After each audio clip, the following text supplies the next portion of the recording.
ജോസഫിന്റെയും മേരിയുടെയും മകനായി ഉണ്ണിയേശു പിറന്ന പുണ്യദിനം.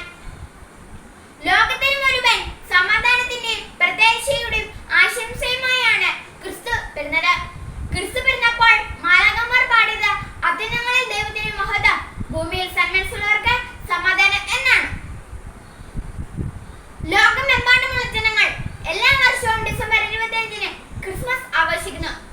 ക്രിസ്മസ് എന്ന് പറയുമ്പോൾ നമ്മുടെ മനസ്സിൽ ഓടിയെത്തുന്നത് വെളുത്ത താടിയും ചുവന്ന തൊപ്പിയുമായി വരുന്ന സാന്റാ ക്ലോസും പുൽക്കൂടും ക്രിസ്മസ് ട്രീയും കേക്കും എല്ലാമാണ്. ലോകത്തിന് മുഴുവൻ സമാധാനത്തിന്റെയും നന്മയുടെയും സന്ദേശം പകർന്നുകൊണ്ടാണ് ഓരോ ക്രിസ്മസും കടന്നു വരുന്നത്. എല്ലാവർക്കും എന്റെ ഹൃദയം നിറഞ്ഞ